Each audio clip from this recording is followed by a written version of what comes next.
So আমি অস্ট্রেলিয়াতে এসেছিলাম 2025 সালে ফেব্রুয়ারি মাসে, আর এখন 2026 সালের মে মাস। অর্থাৎ আমার অস্ট্রেলিয়াতে 1 বছরের বেশি সময় অতিবাহিত হয়ে গেছে।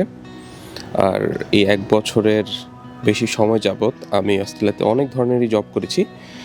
সো আজকে ভিডিওটা আমি তাদের জন্য বানাতে চাচ্ছি যারা বাংলাদেশ থেকে অস্ট্রেলিয়াতে এই মুহূর্তে আসতে চাচ্ছেন এবং যারা চিন্তা করছেন যে আসার পরে আমি কি জব ম্যানেজ করতে পারবো কিনা। বিকজ আমরা যারা আসলে মিডল ক্লাস ফ্যামিলি থেকে বিলং করি, তাদের ভিতরে একটা কোশ্চেন থাকে এরকম যে আমরা যদি জব ম্যানেজ করতে না পারি তাহলে আমাদের পক্ষে আসলে অস্ট্রেলিয়াতে পড়াশোনা শেষ করা সম্ভব হবে না, কারণ টিউশন ফি স্বাভাবিকভাবেই অনেক বেশি।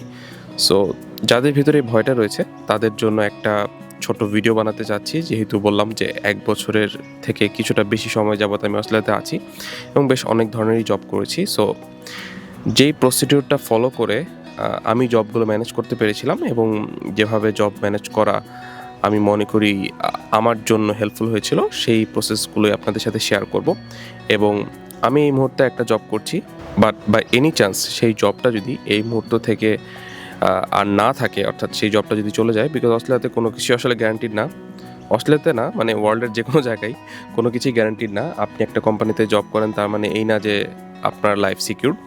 যে কোনো সময় আমার জব চলে যেতে পারে। সো যে কোনো মুহূর্তে যদি আমার জবটা চলে যায় তাহলে আমি যেই প্রসিডিউর ফলো করে ইনশাল্লাহ আরেকটা জব ম্যানেজ করার চেষ্টা করব বা ম্যানেজ করতে পারবো, সেই প্রসিডিউরটা আপনাদের সাথে এখন শেয়ার করার চেষ্টা করছি। সো আমি যদি একদম শুরু থেকে বলি যে আমি যখন অস্ট্রেলিয়াতে প্রথম আসি তখন এখানে আমার পরিচিত কেউই ছিল না। সো আমার জব ম্যানেজ করতে কিছুটা ডিফিকাল্টিস ফেস হওয়ার কথা ছিল, বাট লাকিলি সেটা হয়নি। আমি যেটা করেছিলাম যে যেহেতু আমার কোনো রিলেটিভসরা এখানে নেই, আমি খুঁজে বের করার চেষ্টা করেছি যে আমার এলাকার কেউ এখানে আছে কি না। যেহেতু আমি ময়মনসিং থেকে বিলং করি, সো আমি চেষ্টা করেছি যে ময়মনসিং থেকে এই জায়গায় কেউ আছে কি না। আমার স্কুল, আমি ময়মনসিং জিলা স্কুল থেকে পাশ করেছি, সো আমি চিন্তা করেছি যে ময়মনসিং জিলা স্কুলের এখানে কেউ আছে কি না সেটা খুঁজে বের করার। আমার ইউনিভার্সিটি, আমি খুলনা প্রকৌশল ও প্রযুক্তি বিশ্ববিদ্যালয় থেকে আমার বিএসসি কমপ্লিট করেছি, আমি চেষ্টা করেছি সেই ইউনিভার্সিটির এখানে কেউ আছে কি না। তারপর চিন্তা করেছি যে আমার বাবা মা তাদের পরিচিত এখানে কেউ আছে কি না অস্ট্রেলিয়াতে। এভাবে আমি আসলে খুঁজে বের করার চেষ্টা করেছি। যদিও আমার কোনো রিলেটিভসরা এখানে ছিল না অস্ট্রেলিয়াতে, তারপরেও এভাবে কিন্তু আস্তে আস্তে আমি খুঁজে বের করার চেষ্টা করেছি কোনো পরিচিত লোকজন পাওয়া যায় কি না।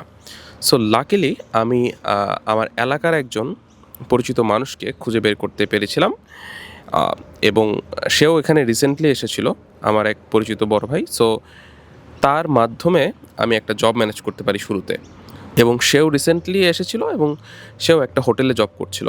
সো তার থ্রুতে আমি একটা হোটেলে জব শুরুতে ম্যানেজ করতে পারি প্রথম 1 সপ্তাহের মধ্যেই। সো ওই জবটা যখন আমি পাই, তো একটু ধারণা দিই, ওই জবটা আসলে অনেক বেশি স্ট্রেসফুল একটা জব ছিল ফিজিক্যালি এবং মেন্টালি।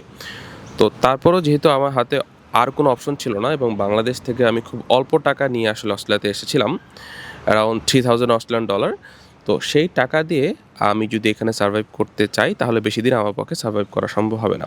তো আমি যেটা করেছিলাম যে ওই জবটাই আমি শুরুতে করা শুরু করেছিলাম, এবং কষ্ট হলেও আসলে সেই জবটাই করতে চেষ্টা করছিলাম।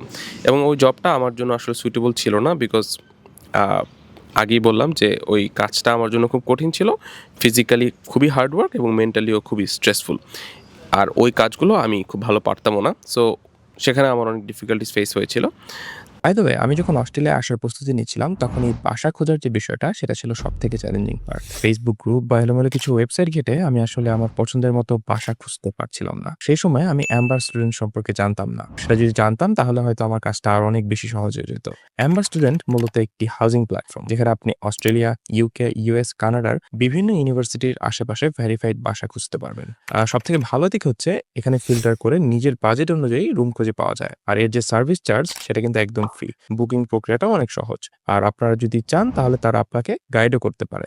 সো আপনি যদি আসলে বিদেশে পড়তে আসেন বা আসবেন এরকম চিন্তা করে থাকেন, তাহলে এম্বার স্টুডেন্টে কিন্তু আপনারা একবার ঘুরে আসতে পারেন। লিঙ্কটা আমি আমার ডেসক্রিপশন বক্সে দিয়ে রাখবো। আপনারা যদি সেই লিঙ্কে প্রেস করেন তাহলে কিন্তু আপনারা £20 ক্যাশব্যাক পেয়ে যাবেন। So you should give it a try. তারপরে আমি যেটা করেছি, আমি ওই জবটা কন্টিনিউ করি এবং ওই জবটা চলাকালীন সময়ে আমি অন্য আর যারা স্টুডেন্টরা রয়েছে, বিকজ ওই জবটা কিন্তু মেইনলি এই ধরনের পার্ট টাইম জবসগুলো স্টুডেন্টরাই করে থাকে। সো আমি চেষ্টা করেছি অন্য সকলের সাথে একটা ভালো সম্পর্ক রাখার এবং তাদের সাথে একটা বন্ধুত্ব সুলভ সম্পর্ক বজায় রাখার। তাতে করে যে জিনিসটা হয়েছিল যে ওখান থেকেই আমি কয়েকজনের কন্ট্যাক্ট পাই যারা অন্য আরেকটা জব করছিল অন্য একটা জায়গায়, এবং সেই জবগুলো আমার এই রানিং জব থেকে বেটার। তো আমি তাদের থ্রুতে আরও একটা জব ম্যানেজ করার চেষ্টা করেছিলাম। ওই জবটা মানে হোটেলে জবটা করার পাশাপাশি আরেকটা জব খোঁজার চেষ্টা করেছিলাম তাদের থ্রুতে, যারা ওইখানে আমার সাথে জব করছিল। আসলে এখানে যে জিনিসটা আমি আপনাদের বোঝাতে চাচ্ছি সেটা হচ্ছে, অস্ট্রেলিয়াতে আসার পরেই শুরুতে আপনারা যদি কোনো একটা জব ম্যানেজ করতে পারেন আপনাদের কোনো একটা পরিচিত মানুষের মাধ্যমে, তারপরে আপনাদের যে কাজটা করা উচিত, যদিও সেই কাজটা অনেক কঠিন, যদিও সেই কাজটা আপনাকে অনেক কম টাকা দিচ্ছে এবং যেটা দিয়ে আপনার খুব বেশি লাভ হচ্ছে না, তারপরেও সেই জবটা আপনার করা উচিত। কারণ সেই জবটা করার মাধ্যমে আপনি কিন্তু আরও অনেকজন মানুষের সাথে মিশতে পারবেন এবং তাদের থ্রুতে আরেকটা জব ম্যানেজ করতে পারবেন। বিকজ অস্ট্রেলিয়াতে জবগুলো এই ধরনের আর কি পার্ট টাইম জব যেগুলো, সেগুলো যেভাবে হয় সেটা হচ্ছে যে রেফারেলের মাধ্যমে হয়ে থাকে। কিভাবে? ধরেন আপনার একজন ফ্রেন্ড একটা দোকানে জব করছে, সো ওই দোকানের মালিকের আরেকজন লোক লাগবে। ওই দোকানের মালিক কী করবে, আপনার সেই ফ্রেন্ডটাকে জিজ্ঞেস করবে যে তোমার পরিচিত কেউ আছে কি না যাকে তুমি নিয়ে আসতে পারো যে তোমার সাথে কাজ করবে। সো আপনার ফ্রেন্ডটা কিন্তু চাইলেই আপনাকে সেই জবে নিয়ে আসতে পারে। সো এই ধরনের জবগুলোতে খুব বেশি স্কিল লাগে না, আপনার খুব বেশি এক্সপিরিয়েন্স লাগে না। সো যে কেউ এই ধরনের জবগুলো করতে পারে। সো আপনার ফ্রেন্ড যখন আপনাকে রেফার করবে তখন কিন্তু ওই শপ ওনার বা দোকানের মালিক আপনাকে সেই জবে নিয়ে নিবে। সো এভাবেই আসলে আপনারা কিন্তু একজন ফ্রেন্ডের মাধ্যমে আরেকটা জব ম্যানেজ করতে পারেন। সো আমিও সেই কাজটাই করেছিলাম। আমি ওই হোটেলে কাজ করার অবস্থাতেই আরও অনেকজনের সাথে মিশেছি এবং তাদের থ্রুতে আরও একাধিক জব ম্যানেজ করার চেষ্টা করেছি। সো এটা ছিল একটা ওয়ে। সেকেন্ড যে প্রসিডিউরটা আমি ফলো করি সেটা হচ্ছে অনলাইনের থ্রুতে আমি বিভিন্ন জবে অ্যাপ্লাই করি। সো অনলাইনে একটা ওয়েবসাইট রয়েছে, সেটা হচ্ছে গামট্রি। সেই ওয়েবসাইট সম্পর্কে আমি এর আগেও অনেকবার কথা বলেছি। সো এই ওয়েবসাইটটাতে এটা হচ্ছে বাংলাদেশে বিডি জবসের মতো একটা ওয়েবসাইট। সেখানে আপনাকে বিভিন্ন পার্ট টাইম জব, যেগুলো আসলে খুব বেশি স্কিলফুল জব না, প্রফেশনাল জব না, সেই ধরনের জবের অ্যাড সেখানে আপনারা পাবেন। সো সেই ওয়েবসাইটটা বা সেই অ্যাপটার থ্রুতে আমি অনেক জায়গায় অ্যাপ্লাই করি। আমি যখন ওই হোটেলে জব করতে যেতাম, সো আমি যখন ট্রেনে থাকতাম, সেই ট্রেনে থাকার পিরিয়ডটাতে আমি প্রত্যেক দিন 20 থেকে 30-40টার মতো করে আমি বিভিন্ন জায়গায় অ্যাপ্লাই করতাম। সো অ্যাপ্লাইটা এভাবে করতাম যে ওখানে যেই রিকোয়ারমেন্টগুলো দেওয়া থাকতো যে আপনার এই বিষয়গুলো সম্পর্কে জানতে হবে যদি আপনি জবটা করতে চান, আমি সুন্দরভাবে এভাবেই লিখতাম যে এই বিষয়টা সম্পর্কে আমি জানি, আমি কাজটা করতে পারবো এবং আমি অ্যাভেলেবল। এরকম আমি প্রত্যেক দিন হচ্ছে অনেকগুলো টেক্সট করতাম এবং তার ভিতর থেকে অ্যাটলিস্ট একটা বা দুইটা আমি কিন্তু অফার পেয়ে যেতাম। সো দেখা যেত যে জব ম্যানেজ করতে এভাবে আমার খুব বেশি একটা প্রবলেম হয়নি। আমি বলছি না সেই জবগুলো অনেক ভালো ছিল বা অনেক প্রফিটেবল, বাট অ্যাটলিস্ট আমার হাতে অপশন ছিল যে আমি এখন রানিং যে জবটা করছি সেটা যদি আমার করতে ভালো না লাগে তাহলে আমি আরেকটা জবে সুইচ করতে পারতাম। সো এভাবেই আমার ওয়্যার হাউসে একটা জব ম্যানেজ হয়। তারপরে ওয়্যার হাউস থেকে আমি আবারও সেই জবটা করার পাশাপাশি আমি চিন্তা করি যে এর থেকে বেটার জব আমি কীভাবে ম্যানেজ করতে পারবো। সো সেভাবেই ওয়্যার হাউসে যখন জব করতাম আরও বিভিন্ন জায়গায় অ্যাপ্লাই করতে থাকতাম এবং অ্যাপ্লাই করতে করতে একটা সময় আমি গামট্রিতে একটা অ্যাড দেখি যে একটা এডুকেশনাল মাইগ্রেশন এজেন্সিতে তাদের এডুকেশনাল কাউন্সিলর দরকার। সো আমি সেই জবটাতে অ্যাপ্লাই করি, বিকজ বাংলাদেশে যেহেতু আমি স্টুডেন্টদের সাথে কাজ করেছি, আমি অনেক স্টুডেন্ট পড়িয়েছি এবং এখানে আসার পরে আমি ইউটিউবে ভিডিও মেক করতাম। সো ওই কনফিডেন্সটা থেকে আমি ওই জবটাতে অ্যাপ্লাই করি এবং লাকিলি সেখানে আমি ইন্টারভিউর জন্য একটা কলও পাই। এবং সেখানে যখন আমি ইন্টারভিউ দেই, আমি যখন আমার ইউটিউবটাকে দেখাই যে ইউটিউবে আমার এই পরিমাণ সাবস্ক্রাইবার রয়েছে এবং মোটামুটি স্টুডেন্ট যারা আছে তারা আমার ভিডিও দেখে এবং তাদেরকে আমি হেল্প করতে চেষ্টা করি, অনেকেই উপকৃত হয়েছে। সো এভাবে যখন আমি উপস্থাপন করি তখন আমার জবটা হয়ে যায়। সো এর থেকে যেটা বোঝা যাচ্ছে যে আপনারা যদি অস্ট্রেলিয়াতে আসেন তাহলে জব ম্যানেজ করতে আপনাদের খুব বেশি সমস্যা হবে না যদি আপনারা ওপেন মাইন্ডেড থাকেন। আপনারা যদি যে কোনো জব শুরুতে করতে পারেন এবং আপনাদের ভিতরে যদি এরকম ইচ্ছা থাকে যে আমি এখন যে জবটা করছি এটা করার পাশাপাশি আমি এর থেকে বেটার জব খুঁজতে থাকবো। এরকম যদি মেন্টালিটি আপনাদের থাকে তাহলে আপনাদের প্রথমে জব ম্যানেজও হয়ে যাবে এবং পরে ইনশাল্লাহ আরও ভালো জবও আপনারা পেতে পারেন।